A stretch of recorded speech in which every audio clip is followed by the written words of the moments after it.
Good morning students. आज के lecture में हम लोग कैलकुलस स्टार्ट करने जा रहे हैं। तो कैलकुलस का पहला टॉपिक है कंटिन्यूटी एंड डिफरेंशियबिलिटी। तो पहले हम लोग कंटिन्यूटी डिस्कस करेंगे, फिर डिफरेंशियबिलिटी पे आएंगे। तो चलिए देखते हैं कंटिन्यूटी क्या होता है।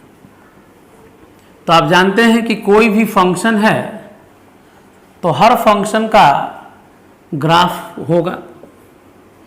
ऐसा भी बहुत सारा फंक्शन है जिसका आप ग्राफ नहीं खींच सकते, लेकिन आपके पास अभी जितना भी क्वेश्चन देगा जनरली हर फंक्शन का ग्राफ होगा। एक आध है, लेकिन हम लोग पहले कंटिन्यूटी को ग्राफ पे समझेंगे। मान लीजिए एक फंक्शन का ग्राफ है, फंक्शन है y equal to F X. अब इस पे एक पॉइंट कंसीडर करते हैं P, taking a point P on the curve y equal to F X. Function है एफ एक्स। अब एक पॉइंट P कंसीडर किए, तो आप जानते हैं कि किसी भी पॉइंट पे पॉइंट का दो कोऑर्डिनेट होता है।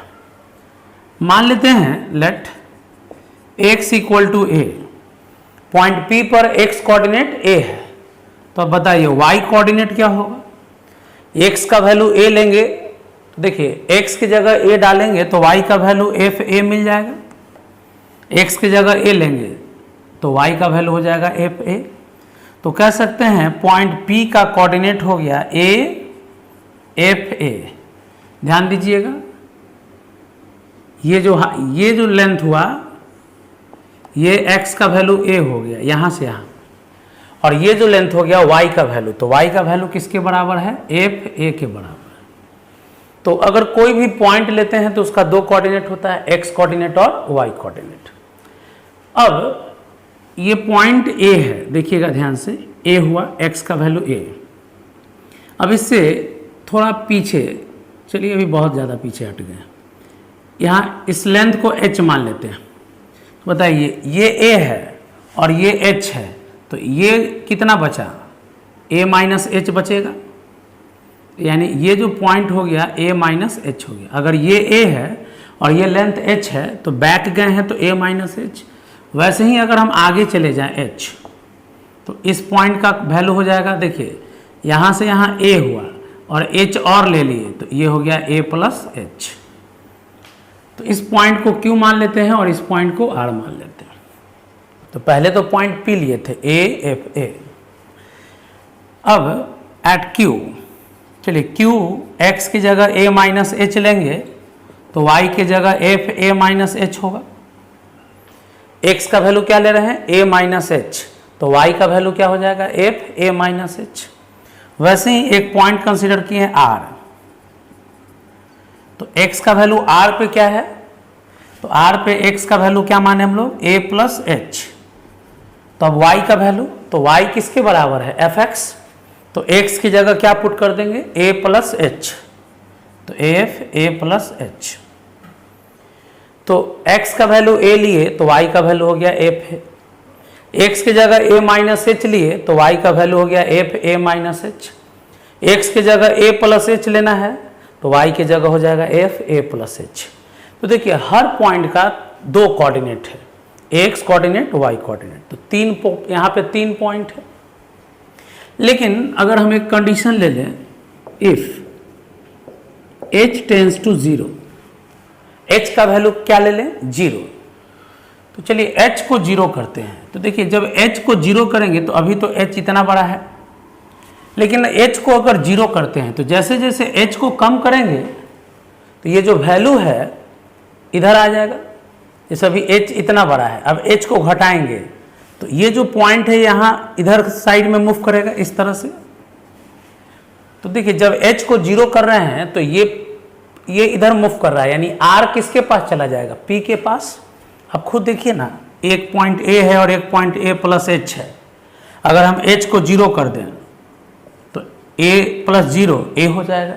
तो जब a हो जाएगा तो जो a प्लस एच है वो क्या हो जाएगा, a हो जाएगा।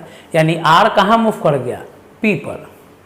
तो देखिए R जो है then R approaches P, R किसको अप्रोच करेगा? P को। वैसे ही अगर इधर से देखिए H का वैल्यू 0 करना है, H 0 करने का मतलब ये जो लेंथ लिए हैं ये 0 होगा। तो अभी बताइए, अभी H इतना बड़ा है, अब H को कम करेंगे तो ये पॉइंट और नज़दीक जाएगा, और कम करेंगे तो यहाँ चलाएगा। तो जब ये पॉइंट यहाँ मूव करेगा तो ये Q कहाँ चलाएगा? P पर। तो कह सकते हैं Q भी किसको अप्रोच कर रहा है? P को।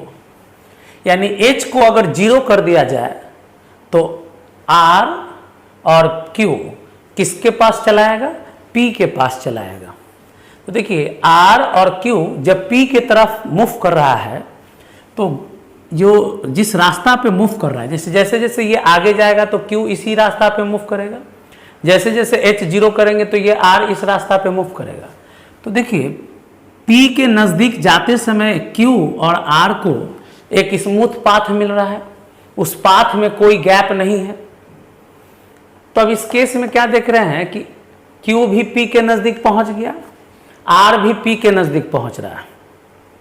अब देखिए तीनों पॉइंट जो Q R P पे चलाएगा तो कह सकते हैं कि Q R P पे है, यानी तीनों पॉइंट एक जगह आ गया। अब बताइए जब 3 पॉइंट एक ही जगह है यानी सेम कोऑर्डिनेट फॉलो करेगा। याद रखिएगा अगर पॉइंट सेम है इसका मतलब कोऑर्डिनेट भी उसका सेम होगा। तो यानी H को 0 करने पर जो Q और R अभी अलग अलग है, Q भी P के नज़दीक आ जाएगा और R भी P के नज़दीक आ जाएगा। तो कह सकते हैं कि जब x, देखिए पॉइंट अगर सेम है तो x कोऑर्डिनेट भी इक्वल होगा और y कोऑर्डिनेट भी इक्वल होगा। तो कह सकते हैं देयरफॉर x कोऑर्डिनेट इक्वल होगा। क्यों? क्योंकि h अगर 0 कर दें तो a भी a हो जाएगा, a भी a हो जाएगा, a भी a हो जाएगा, h 0 कर दें। तो जब x कोऑर्डिनेट इक्वल है तो y कोऑर्डिनेट भी इक्वल होगा। तो कह सकते हैं कि therefore fa plus h fa minus h, fa plus h, देखिए fa plus h, fa minus h, fa तीनों आपस में इक्वल होगा। क्यों इक्वल हो रहा है? क्योंकि यहाँ कंडीशन लगा दिए हैं कि h किसके करीब है? 0 के, यानी h का वैल्यू 0 ले रहे हैं। इसको हम लोग ऐसे भी लिख सकते हैं therefore limit h tends to 0। Limit यानी कि कंडीशन, क्या कंडीशन लगा रहे हैं? h किसके करीब ले रहे हैं? 0 के करीब। fa प्लस h किसके इक्वल है? fa के इक्वल है, और जगह कम है इसलिए इसके बगल में limit h tends to 0 fa minus h। तो देखिए तीनों का जो लिमिट है इक्वल है। लिमिट क्या कर क्यों करें? क्योंकि इसमें कंडीशन लगाए हैं कि h का वैल्यू किसके अप्रॉक्स ले रहे हैं? 0 के अप्रॉक्स ले रहे हैं। तो देखिए यहाँ पर जब Q R P के नज़दीक गया तो y कोऑर्डिनेट भी इक्वल हो गया, और जब y कोऑर्डिनेट इक्वल कर रहे हैं एक कंडीशन पे इक्वल हो रहा है। कंडीशन क्या है? h tends to 0। अब ये तीनों इक्वल आया इस कंडीशन में, तो कहते हैं कि जो पॉइंट P है, पॉइंट P पर फंक्शन जो है कंटिन्यूअस है। क्या स्टेटमेंट दिए हम कि पॉइंट P पर फंक्शन जो है क्या कहलाएगा? कंटिन्यूअस कहलाएगा। यानी कंटिन्यूअस का मतलब यहाँ क्या हुआ? तो कंटिन्यूअस का मतलब हुआ कि पॉइंट P के नेबरहुड में अगर कोई पॉइंट लेते हैं तब वो पॉइंट इजीली बिना कोई वैल्यू गैप के P को अप्रोच कर सकता है। लेफ्ट से भी अप्रोच कर सकता है और राइट से भी अप्रोच कर सकता है। यानी ये कब पॉसिबल होगा? जब P के आसपास फंक्शन का ग्राफ में कोई ब्रेकिंग नहीं होगा, ग्राफ टूटा हुआ नहीं रहेगा। अगर मान लीजिए ये ग्राफ यहाँ टूटा रहता है, ऐसे गैप रहता है, तो बताइए Q P को अप्रोच नहीं कर पाता क्योंकि बीच का वैल्यू लापता हो जाता। याद रखिएगा हम बोले हैं स्मूथली अप्रोच करना, यानी एकदम आराम से हर वैल्यू को गेन करते हुए P के पास चला जा रहा है। तो जब किसी पॉइंट के नेबरहुड में उसका हर पॉइंट उसको अप्रोच करता हो, इजीली अप्रोच कर सके और उसके वैल्यू को गेन कर सके, तब हम लोग कहेंगे कि फंक्शन उस पॉइंट पर कंटिन्यूअस है। तो लिख सकते हैं here function is called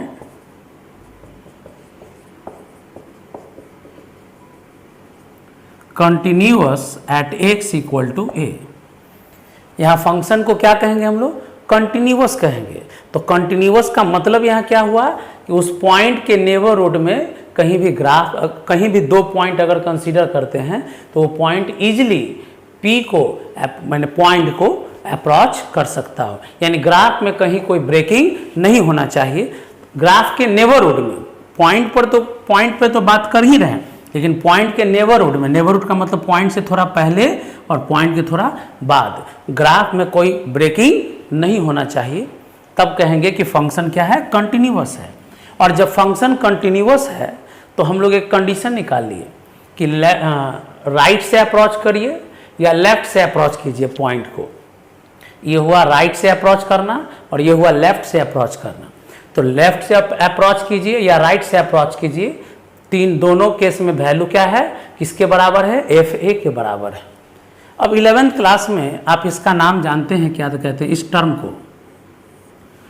term को कहते हैं राइट हैंड लिमिट। ध्यान दीजिएगा, इस टर्म को क्या कहेंगे? Right hand limit at x equal to a। इस टर्म को क्या कहते हैं हम लोग? Right hand limit at x equal to a। Formula याद रखना है, 11th में भी पढ़े हैं। और इस टर्म को कहते हैं, इस टर्म को लिख दे रहे हैं यहाँ पर LHL, left hand limit at x equal to a। और एफ ए को क्या कहेंगे? Value of function, exact value of function at x equal to a। F A को क्या कहेंगे? Exact value of function at x equal to a। Approx नहीं है ये, एफ ए एग्जैक्ट वैल्यू है फंक्शन का, याद रखिएगा। लिमिट अप्रॉक्सीमेट वैल्यू भी देता है, लेकिन एफ ए कहने का मतलब ये फंक्शन का एग्जैक्ट वैल्यू है। तो यहाँ कंटिन्यूटी का मतलब समझिए और कंडीशन को समझिए। कंटिन्यूटी का मतलब बताएं कि एक पॉइंट पर कंटिन्यूअस कहने का मतलब होता है कि उस पॉइंट के लेफ्ट या राइट में कोई भी पॉइंट उसको अप्रोच कर सकता है इजीली, बिना कोई वैल्यू गैप किए हुए, तब कहेंगे कि उस पॉइंट पे क्या है? कंटिन्यूअस है। और यहाँ कंटिन्यूटी का मतलब बताएं कि ग्राफ में कहीं कोई ब्रेकिंग उसके अगल बगल नहीं होगा या उस पॉइंट पर ग्राफ टूटा हुआ नहीं रहेगा। फिर बताएं कि कब ऐसा होगा कंटिन्यूअस? तो जब right hand limit, left hand limit, function का वैल्यू तीनों आपस में इक्वल होगा, तब कहेंगे कि फंक्शन कंटिन्यूअस है। अगर कोई एक वैल्यू भी धोखा दिया, धोखा देने का मतलब इक्वल नहीं रहा या एग्जिस्ट नहीं किया, तब कहेंगे कि फंक्शन डिसकंटिन्यूअस है। तो ध्यान रखिएगा, आज के लेक्चर में सिर्फ आपको सिखाएंगे कंटिन्यूटी क्या होता है, डिसकंटिन्यूटी क्या होता है, कैसे पता करते हैं। होमवर्क अगले लेक्चर से मिलेगा, आज के लेक्चर में बस बात को समझना है। तो अभी बताएं कंटिन्यूटी का मतलब क्या होता है? तो कंटिन्यूटी का मतलब होता है कि ग्राफ में कहीं कोई गैप नहीं होना चाहिए उस पॉइंट पर। चलिए अब हम लोग एग्जाम्पल देखते हैं कि कैसे कंटिन्यूटी डिस्कस करते हैं। आज के लेक्चर में बस सीखना है, होमवर्क अगले लेक्चर से।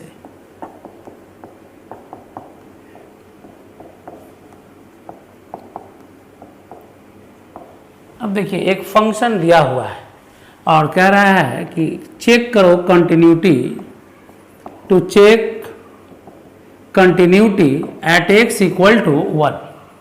कंटिन्यूटी कहाँ चेक करना है? 1 पे। याद रखिएगा, अभी हम लोग पढ़ रहे हैं कि कंटिन्यूटी एक पॉइंट पर कैसे चेक करते हैं।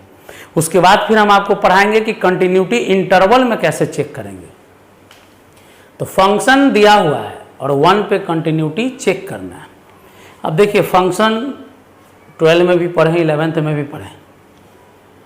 12 में भी पढ़ाए हैं कि पीस वाइज फंक्शन है। जब एक ही फंक्शन का डबल फॉर्मूला दिया हुआ हो, फॉर्मूला अलग अलग डोमेन में दिया हुआ हो, तब वैसे फंक्शन को कहते हैं पीस वाइज फंक्शन। कोई भी फंक्शन हो, कंटिन्यूटी कैसे चेक करेंगे? तो हम अभी बताएं आपको कि अगर ग्राफ कंटिन्यूअस है एक पॉइंट पर, तो एक कंडीशन डिराइव की कि पॉइंट से लेफ्ट हैंड लिमिट निकालिए, पॉइंट के राइट हैंड लिमिट निकालिए और पॉइंट पे वैल्यू निकालिए। अगर तीनों इक्वल आता है तो कहेंगे कि फंक्शन कंटिन्यूअस है। तो देखिए कैसे चेक करेंगे कि कंटिन्यूअस है। तो पहले हम लोग राइट हैंड लिमिट निकालते हैं, लेफ्ट हैंड L1 एक सिंबल दे रहे हैं, हमेशा L1 से हम लेफ्ट हैंड लिमिट लिखेंगे। अब लेफ्ट हैंड लिमिट किस पॉइंट पे निकालना है? 1 पे, तो लिखेंगे लेफ्ट हैंड लिमिट 1 पे। फिर बता दें वैसे ही निकालेंगे L2। L2 का मतलब हमेशा होगा राइट हैंड लिमिट, कहाँ पे निकालना है? 1 पे। तो देखिए L1 यानी लेफ्ट हैंड लिमिट, L2 यानी कि राइट हैंड लिमिट, हमेशा यही यूज करेंगे। अब आइए लेफ्ट हैंड लिमिट का फॉर्मूला, तो अभी देखिए लिखे थे कि h टेंस टू 0 होगा, F A minus H left hand में था। तो बताइए जब a पर कंटिन्यूटी डिस्कस किए तो a माइनस एच, कहाँ पे डिस्कस कर रहे हैं? 1 पे, इसलिए यहाँ पर क्या लिखेंगे? 1 माइनस एच। और राइट हैंड का लिखना हो तो formula limit h tends to 0 F 1 plus H, यानी जिस पॉइंट पे कंटिन्यूटी चेक करना हो तो लेफ्ट हैंड के लिए हो गया माइनस एच और राइट हैंड के लिए हो गया प्लस एच। 1 पे चेक करना है तो 1 माइनस एच 1 प्लस एच, 2 पर चेक करना हो तो 2 माइनस एच 2 प्लस एच। अब आइए एफ 1 माइनस एच, यानी कि देखिए फंक्शन के फॉर्मूला में 1 माइनस एच पुट करना है। तो अब फंक्शन का फॉर्मूला तो दो है, एक फॉर्मूला है 1 से ज़्यादा के लिए, 1 से इक्वल के लिए, और एक फॉर्मूला है 1 से कम के लिए। तो बताइए 1 माइनस एच, 1 में से कुछ घटाएंगे तो 1 से कम आएगा, तो 1 माइनस एच यानी 1 से कम के लिए यही है।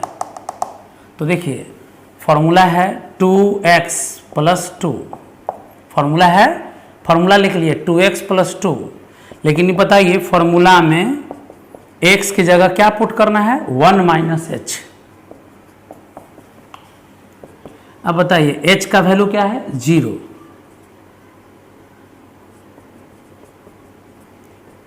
2 प्लस 2 4, तो L1 आ गया 4। अब आइए L2 पे, तो limit h tends to 0, formula में 1 प्लस एच लेना है। 1 प्लस एच का मतलब 1 से ज़्यादा, तो 1 से ज़्यादा के लिए ये फॉर्मूला है, तो लिखेंगे x square plus 2x plus 1। अब जरा बताइए x की जगह क्या लेना है? यहाँ 1 प्लस एच, फॉर्मूला में 1 प्लस एच लेना है, तो 1 प्लस एच 1 प्लस एच 1। अब h की जगह 0 डाल भी सकते हैं, तो हो गया 1 2 1 यानी फाइनल 4। तो देखिए L1 लेफ्ट हैंड लिमिट आया 4, L2 राइट हैंड लिमिट आया 4। देखो दोनों याद रखिएगा। अब जरा फंक्शन का वैल्यू निकालेंगे।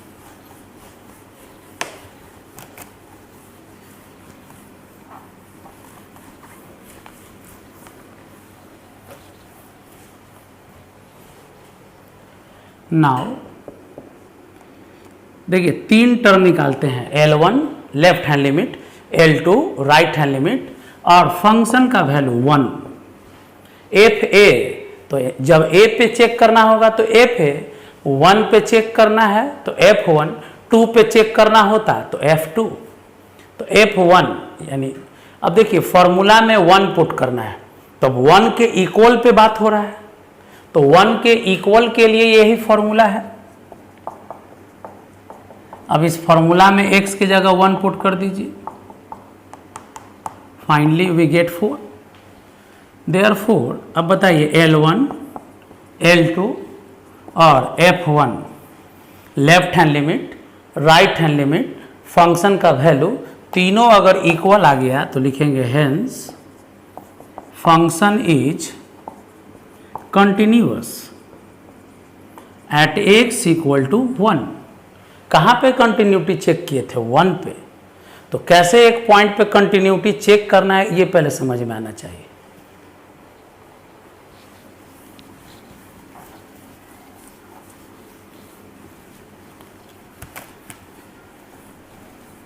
अब हम लोग देखते हैं discontinuity.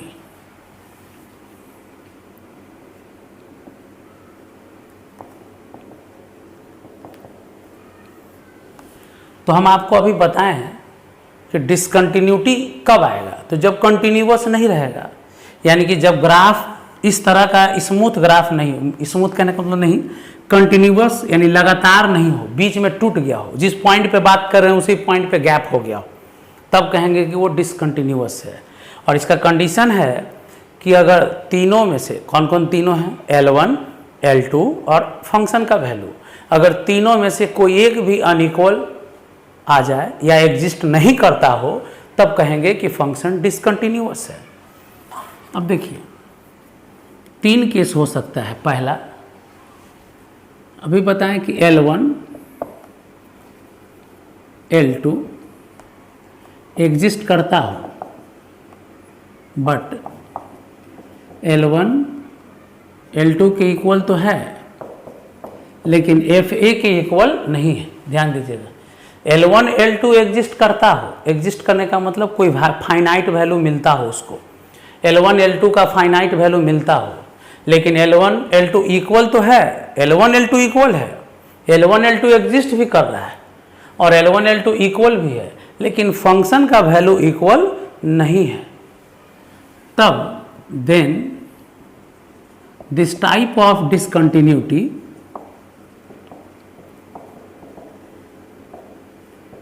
is called removable discontinuity। Discontinuity 3 तरह का होता है। रिमूवल डिसकंटिन्यूटी कब कहेंगे डिसकंटिन्यूटी को रिमूवल, तो जब L1, L2 इक्वल तो है लेकिन फंक्शन का वैल्यू धोखा दे दिया, फंक्शन का वैल्यू इक्वल नहीं है, तब वैसे केस में कहेंगे कि फंक्शन डिसकंटिन्यूअस है। और कैसा डिसकंटिन्यूटी है, तो रिमूवल डिसकंटिन्यूटी है। अब सवाल है कि रिमूवल का मतलब क्या हुआ यहाँ, तो रिमूवल का मतलब हुआ कि मान लीजिए एक पॉइंट पर फंक्शन का वैल्यू जो मिला वो इक्वल नहीं है, तो हम चाहेंगे तो उस पॉइंट पर फंक्शन का वैल्यू को रीडिफाइन कर देंगे, फंक्शन के वैल्यू को रीडिफाइन कर देंगे, यानी FA का वैल्यू वही लेंगे जो या तो L1 होगा या तो L2 होगा, तब उस केस में फिर वो कंटिन्यूअस बन जाएगा। यानी ऐसा डिसकंटिन्यूटी है जिसको दूर किया जा सकता है फंक्शन के वैल्यू को रीडिफाइन करके। लाइन सुनिएगा, ये ऐसा डिसकंटिन्यूटी है जिसमें फंक्शन के वैल्यू को रीडिफाइन करके, और वो रीडिफाइन किसके इक्वल करना होगा, यहाँ L1, L2 के इक्वल करके फंक्शन को अगर हम रीडिफाइन करके कर दें कि फंक्शन का वैल्यू L1, L2 के इक्वल आ जाए, तो वैसे केस में कहेंगे कि ये फंक्शन कंटिन्यूअस हो गया। लेकिन कंटिन्यूअस कब होगा, जब FA का वैल्यू रीडिफाइन कर देंगे तब, और किसके इक्वल करेंगे, L1 या L2 के इक्वल। लेकिन अगर L1, L2 इक्वल है, एग्जिस्ट करता है, फंक्शन का वैल्यू इक्वल नहीं है, तब कहेंगे ये रिमूवल डिसकंटिन्यूटी है। इसको ग्राफ से भी समझ सकते हैं।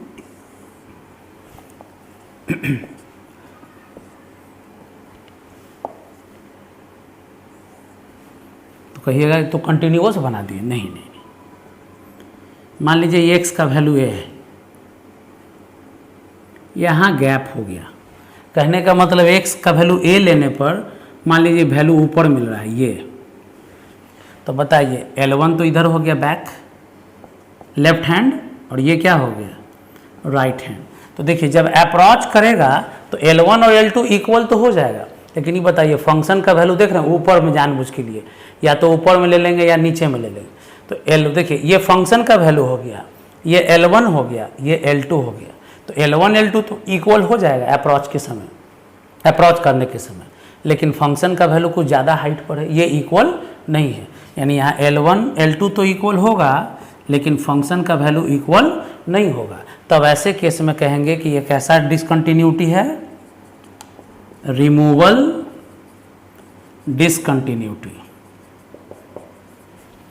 अब देखिए ये रिमूवल डिसकंटिन्यूटी, अब क्यों कर रहे हैं रिमूवल, तो हम बताएं कि जो वैल्यू अभी हम ऊपर में ले रहे हैं फंक्शन को रीडिफाइन कर दें। रीडिफाइन करने का मतलब हम कह दें कि नहीं ये वैल्यू मत लो, फंक्शन का वैल्यू ये ना लेके ये लो, जो गैप है बस इसी को ले लो, यानी जो ऊपर में डार्क की हो डार्क कहाँ कर दो, बीच में, तो बोलिए कंटिन्यूअस हो जाएगा।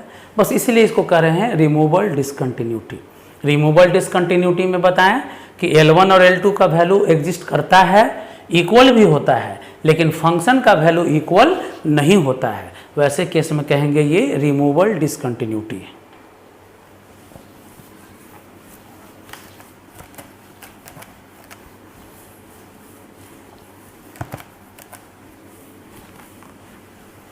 अब देखिए सेकेंड टाइप,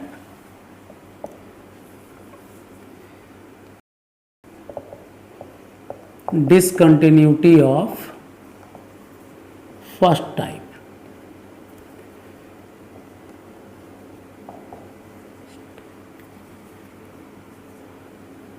या इसको हम लोग नॉन रिमूवल डिसकंटिन्यूटी भी कहते हैं, नॉन रिमूवल डिसकंटिन्यूटी, यानी इस कंटिन्यूटी को दूर नहीं कर सकते हैं, हटा नहीं सकते। इसमें क्या होगा कि फंक्शन का कंप्लीट फॉर्मूला ही चेंज करना पड़ सकता है। वहाँ था कि बस एक पॉइंट पे रिडिफाइन करना था। अब देखिए डिसकंटिन्यूटी ऑफ फर्स्ट टाइप या फर्स्ट काइंड भी लिखा हुआ है बुक में, डिसकंटिन्यूटी ऑफ फर्स्ट काइंड या नॉन रिमूवल डिसकंटिन्यूटी है ये कब होगा? तो if L1 and L2 exist but देखिए L1 L2 एग्जिस्ट करता है लेकिन but L1 not equal to L2। L1 L2 का वैल्यू है आपके पास, एग्जिस्ट कर रहा है, लेकिन L1 L2 के इक्वल नहीं है। तब वैसे केस में कहेंगे then this type of discontinuity is called non-removable discontinuity, non-removable discontinuity या discontinuity of first kind। इसको हम लोग ग्राफ से समझते हैं।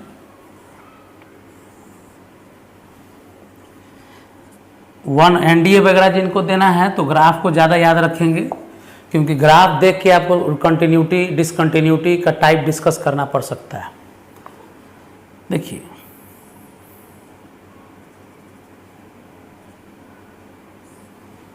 ये पॉइंट हो गया, मान लीजिए ये x का वैल्यू a है, ग्राफ का शेप किसी भी तरह का हो सकता है। अब देखिए ये x का वैल्यू a है, अब ये हो गया L1 और ये हो गया L2। अब बताइए ये L1 है और ये L2 है, अगर अप्रोच करेगा भी तो देखिए L1 छोटा है और L2 बड़ा है, तो कह सकते हैं वैल्यू तो है L1 L2 का, एग्जिस्ट तो कर रहा है, लेकिन L1 L2 इक्वल नहीं है।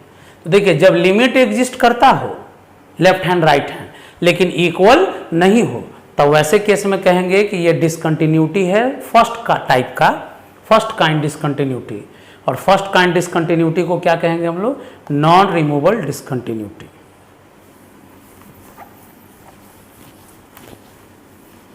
देखिए third type,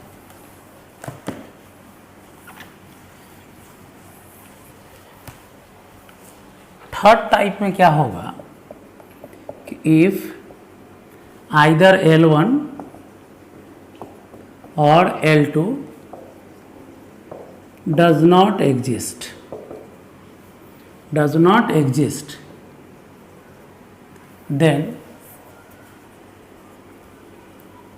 this type of discontinuity is called discontinuity of second kind या सेकेंड टाइप डिसकंटिन्यूटी कह सकते हैं। ये भी क्या है? तो non removal discontinuity, non removal discontinuity.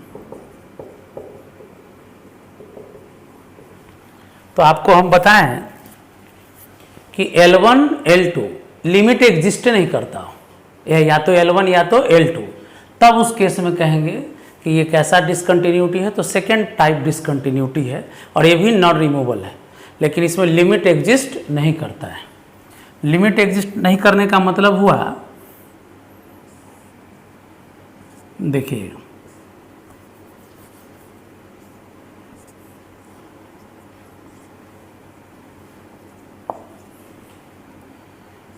बस यही ग्राफ है, ये L1 है, ये x का वैल्यू a है। अब इसमें L2 लापता है, L2 है ही नहीं, यानी लिमिट का एक वैल्यू लापता हो गया। कभी कभी दोनों वैल्यू भी लापता हो सकता है। तो जब लिमिट का वैल्यू लापता हो जाए तब वैसे केस में कहेंगे, यहाँ देखिए L1 है लेकिन L2 एग्जिस्ट नहीं करता, L2 डज नॉट एग्जिस्ट। तो जब L2 एग्जिस्ट नहीं करता है, DNE यानी डज नॉट एग्जिस्ट, तो अगर कोई एक लिमिट भी एग्जिस्ट नहीं करता है तब उसको कहेंगे ये भी नॉन रिमूवेबल डिसकंटिन्यूटी है, और ये डिसकंटिन्यूटी सेकेंड टाइप का हुआ, या सेकेंड काइंड डिसकंटिन्यूटी कहेंगे, सेकेंड काइंड डिसकंटिन्यूटी। तो ये क्या होगा, एक लिमिट का वैल्यू नहीं मिलेगा। इस तरह से भी ग्राफ एक बना सकते हैं, देखिए समझने के लिए।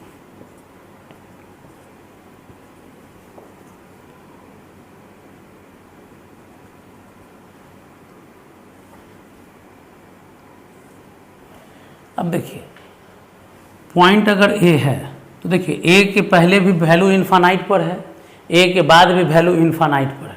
तो जब लिमिट का वैल्यू फाइनाइट होता है तभी कहेंगे कि ये एग्जिस्ट कर रहा है। तो बताइए ए के लेफ्ट में वैल्यू ऊपर है, या ग्राफ को अगर हम नीचे ऐसे बना दें, ऐसे एक वो ग्राफ नीचे खींच दें ऐसे, तो बताइए ये जो पॉइंट है, एक ग्राफ देख रहे हैं, अगर L1 चला जाएगा इधर ऊपर और L2 आ जाएगा नीचे। देख लीजिए L1 लेफ्ट में ऊपर है और L2 राइट में नीचे है, यानी कि वैल्यू कहाँ चला जा रहा है, इन्फानाइट पर, यानी L1 और L2 इन्फानाइट प्लस इन्फिनिटी या माइनस इन्फिनिटी चला जाए, तब उस केस में भी कहेंगे कि ये डिसकंटिन्यूटी सेकेंड टाइप का डिसकंटिन्यूटी है। यानी कि जब लिमिट एग्जिस्ट करता है तब तो चला गया फर्स्ट टाइप में, इक्वल नहीं होता हो तब। अब यहाँ है कि लिमिट एग्जिस्टे नहीं कर रहा है, कंपेयर तो बाद में करेंगे, लिमिट एग्जिस्ट नहीं कर रहा है, तब वैसे केस में कहेंगे कि ये डिसकंटिन्यूटी है, सेकेंड काइंड डिसकंटिन्यूटी या डिसकंटिन्यूटी ऑफ सेकेंड टाइप।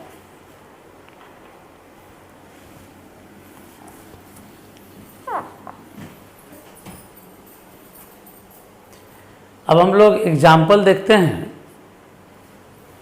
जिसमें आपको बताते हैं डिसकंटिन्यूटी किस टाइप का है। एक एग्जाम्पल बताए थे, फंक्शन है, इस फंक्शन को हम लोग कहते हैं ग्रेटेस्ट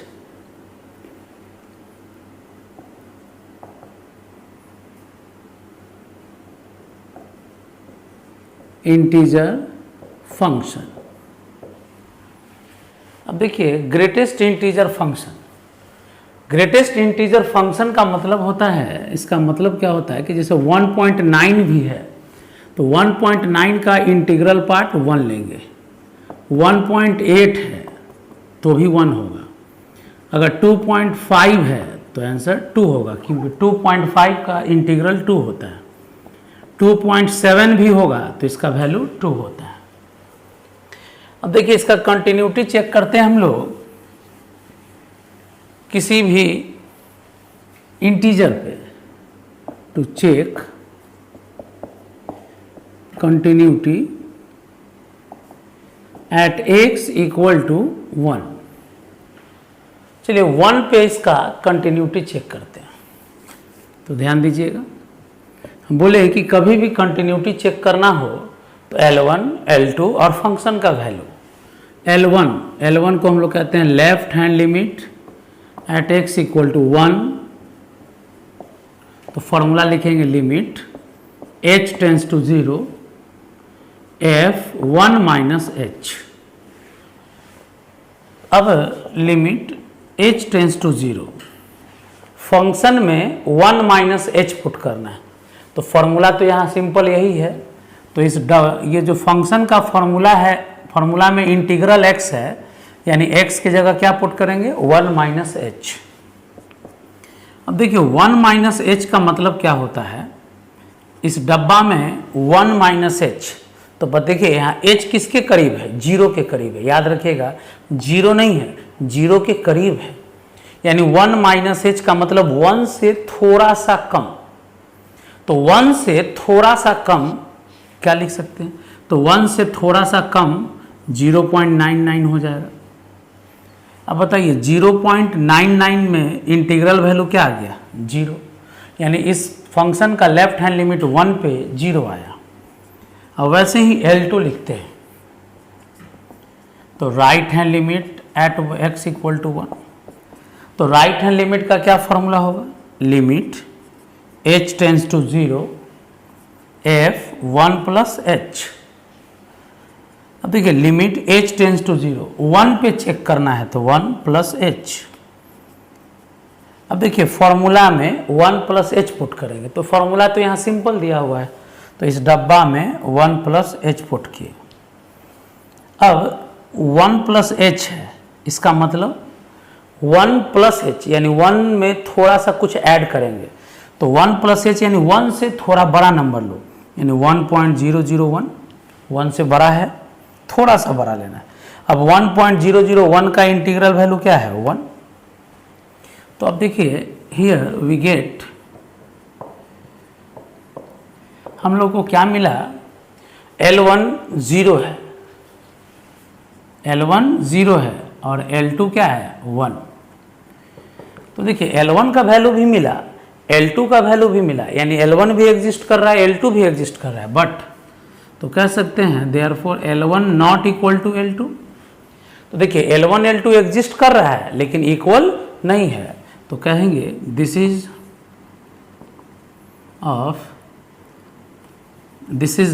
या लिख सकते हैं कि फंक्शन इज डिसकंटिन्यूअस। फंक्शन जो है वो क्या है, डिसकंटिन्यूअस है। कहाँ पर डिसकंटिन्यूअस है, एट x इक्वल टू 1 पे डिसकंटिन्यूअस है, and discontinuity is of type, discontinuity is of second kind, ये फर्स्ट काइंड। डिसकंटिन्यूटी किस तरह का है, फर्स्ट टाइप का डिसकंटिन्यूटी है। बताए थे फर्स्ट टाइप के डिसकंटिन्यूटी में L1 और L2 का वैल्यू तो होगा, एग्जिस्ट तो करेगा, लेकिन इक्वल नहीं होगा। तब ऐसे केस में कहेंगे कि डिसकंटिन्यूअस है और डिसकंटिन्यूटी फर्स्ट काइंड का है, या फर्स्ट टाइप का डिसकंटिन्यूटी है। और फर्स्ट काइंड डिसकंटिन्यूटी को नॉन रिमूवल डिसकंटिन्यूटी भी कहते हैं, नॉन रिमूवल डिसकंटिन्यूटी। तो आप ध्यान रखिएगा कि ग्रेटेस्ट इंटीजर फंक्शन में जैसे हम 1 पे चेक किए तो 1 पे भी डिसकंटिन्यूअस है, आप 2 पे भी चेक कीजिएगा, 3, 4, 5, यानी ये जो डब्बा वाला फंक्शन है ग्रेटेस्ट इंटीजर फंक्शन है, ये कोई भी इंटीग्रल वैल्यू पे डिसकंटिन्यूअस आएगा। जैसे हम 1 पे चेक किए, आप 2 पे चेक कीजिए, 3 पे चेक कीजिए, हर इंटीग्रल पॉइंट पर ये डिसकंटिन्यूअस है। और कैसा डिसकंटिन्यूटी है, फर्स्ट काइंड डिसकंटिन्यूटी है, यानी नॉन रिमूवल डिसकंटिन्यूटी है।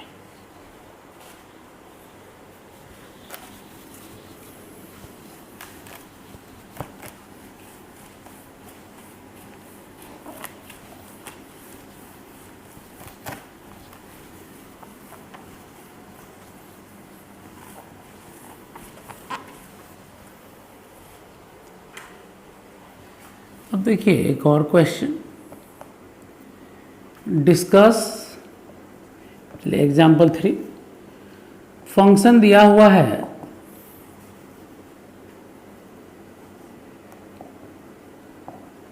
tan x जब x greater than π/2, tan x sin x जब x less than equal to π/2। चलिए दो फंक्शन है, एक है tan x और एक है sin x। अब क्वेश्चन कह रहा है कि चेक कीजिए, टू चेक कंटिन्यूटी एट π/2।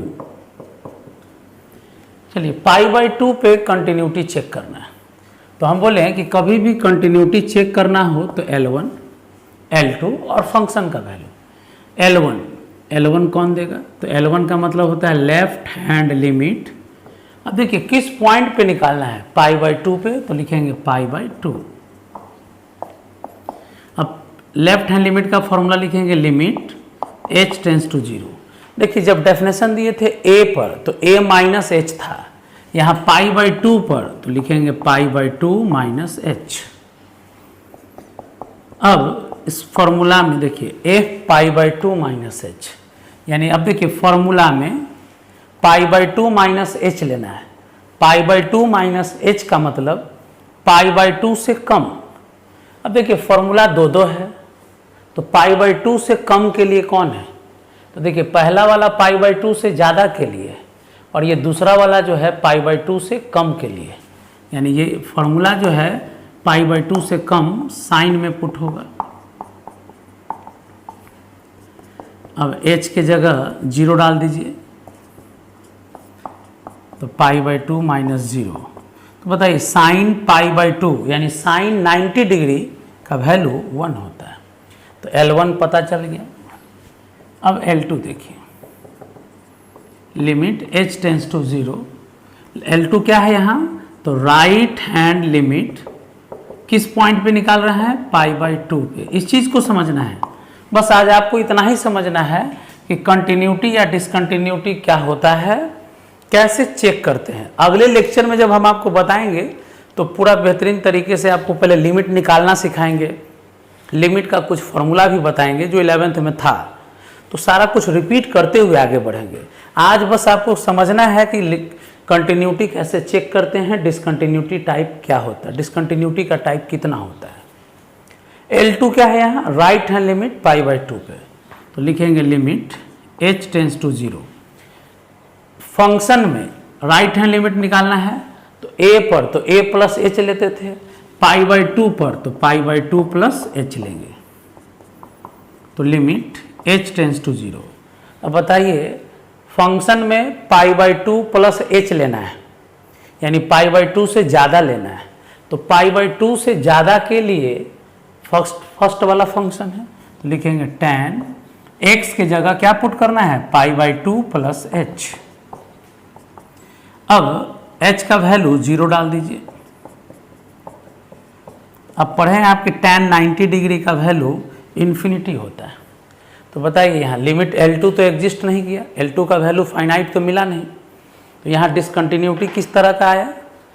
तो जब देखिए यहाँ L1 का वैल्यू है, L2 का वैल्यू क्या मिला? इन्फानाइट। कह सकते हैं कि L2 यहाँ एग्जिस्ट नहीं कर रहा है।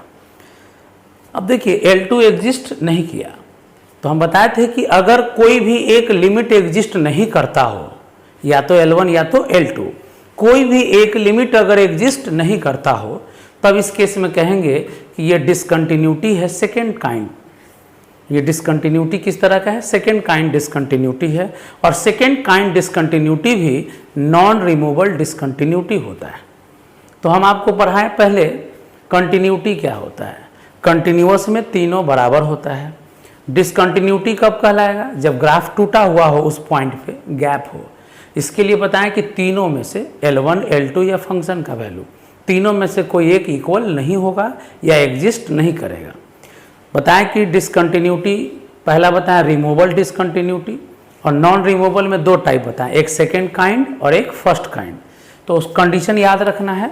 अगले लेक्चर में हम लोग कंटिन्यूटी पे बहुत सारा क्वेश्चन डिस्कस करेंगे, लेकिन उससे भी पहले हम आपको लिमिट निकालना सिखा देंगे 11th वाला, और उसके बाद क्वेश्चन सॉल्व करना सिखाएंगे। आज के लेक्चर में इतना ही, बाकी अगले लेक्चर में।